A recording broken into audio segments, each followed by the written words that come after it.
ನಮಸ್ಕಾರಗಳು ಸ್ನೇಹಿತರ. ಈಗಿನ ಪರಿಚಯಕ್ಕೆ ಬರುತ್ತಿರುವವರು ಒಮ್ಮೆ ವಿವಾಹವಾದವರು, ಆದರೆ ಬದುಕು ಅವರು ಬಯಸಿದ ಹಾಗೆ ನಡೆದಿಲ್ಲ. ಹೆಸರನ್ನು ಇಲ್ಲಿ ಹೇಳುವುದಿಲ್ಲ ಎಂದು ತಿಳಿಸಿದ್ದಾರೆ. ಆದರೆ ಅವರ ಕತೆ ಕೇಳಿದ ಮಾತ್ರಕ್ಕೂ ನಿಮ್ಮ ಹೃದಯ ಬಡಿತ ಹೆಚ್ಚಾಗುತ್ತದೆ.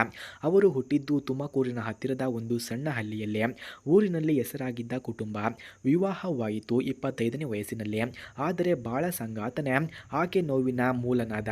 2 ವರ್ಷದಲ್ಲಿ ಜೀವನ ಬದಲಾಯಿತು, ವಿಚ್ಛೇದನ ಆಯಿತು ಎಂದು ತಿಳಿಸಿದ್ದಾರೆ.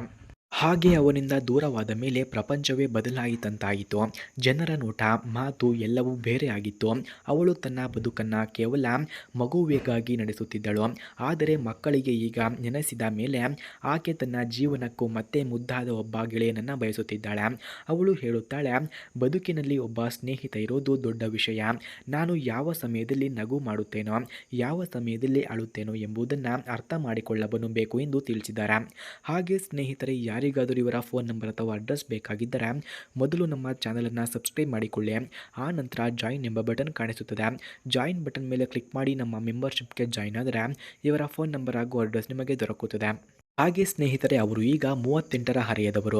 ಗರಿಷ್ಠ ಬುದ್ಧಿವಂತಿಕೆ, ಇಳಿಯ ವಯಸ್ಸಿನ ಮುದ್ದಾದ ತಾಜಾ ಸೌಂದರ್ಯ, ಅಡುಗೆ, ಮನೆ ಕಟ್ಟಳೆ, ಮಕ್ಕಳ ಪ್ರೀತಿಗೆ ಬೇಕಾದೆಲ್ಲ ಗುಣ ಅವಳಲ್ಲಿ ಇದೆ. ಆದರೆ ನಿಜವಾದ ಪ್ರೀತಿ ಮಾತ್ರ ಪೂರ್ತಿಯಾಗಿಲ್ಲ. ಈಗ ಅವಳು ಬಯಸುವುದು ಒಂದು ಸ್ನೇಹಿತನವನ್ನು. ಹೌದು, ಜೀವನ ಸಂಗಾತಿಯಾದರೆ ಮೊದಲು ಸ್ನೇಹಿತನಾಗಬೇಕು. ಅವಳು ಯಾರಿಗಾದರೂ ಹೊಣೆಯಾಗಕ್ಕಿಲ್ಲ. ಮನಸ್ಸು ತೆರೆದಿದೆ, ಆದರೆ ಅವಳಡಿಕೆಯ ಮನಸ್ಸು ಹೊಂದಿರುವವನು ಮಾತ್ರ ಅವಳ ಹೃದಯ ಬಾಗಿಲು ತೆರೆದಿದೆ ಎಂದು ತಿಳಿಸಿದ್ದಾರೆ. ಸ್ನೇಹಿತರೆ, ನಿಜವಾಗಿಯೂ ಯಾರಿಗಾದರೂ ಇನ್ನೂ ಬದುಕಿನಲ್ಲಿ ಸ್ನೇಹ, ಪ್ರೀತಿ ಮತ್ತು ಒಬ್ಬರ ಹತ್ತಿರ ಇರುವುದು ಮುಖ್ಯವಂತೆ ಅನಿಸುತ್ತಿದ್ದರೆ ನಿಜವಾಗಿಯೂ ಸಂಪರ್ಕ ಬೇಕಿದ್ರೆ ಬನ್ನಿ ಎಂದು ಕೇಳಿಕೊಂಡಿದ್ದಾರೆ. ಹಾಗೆ ಸ್ನೇಹಿತರೆ, ಯಾರಿಗಾದರೂ ಇವರ ಫೋನ್ ನಂಬರ್ ಅಥವಾ ಅಡ್ರೆಸ್ ಬೇಕಾಗಿದ್ದರೆ ಮೊದಲು ನಮ್ಮ ಚಾನಲನ್ನು ಸಬ್ಸ್ಕ್ರೈಬ್ ಮಾಡಿಕೊಳ್ಳಿ. ಆ ನಂತರ ಜಾಯಿನ್ ಎಂಬ ಬಟನ್ ಕಾಣಿಸುತ್ತದೆ. ಜಾಯಿನ್ ಬಟನ್ ಮೇಲೆ ಕ್ಲಿಕ್ ಮಾಡಿ ನಮ್ಮ ಮೆಂಬರ್ಶಿಪ್ಗೆ ಜಾಯಿನ್ ಆದರೆ ಇವರ ಫೋನ್ ನಂಬರ್ ಹಾಗೂ ಅಡ್ರೆಸ್ ನಿಮಗೆ ದೊರಕುತ್ತದೆ. ಧನ್ಯವಾದಗಳು.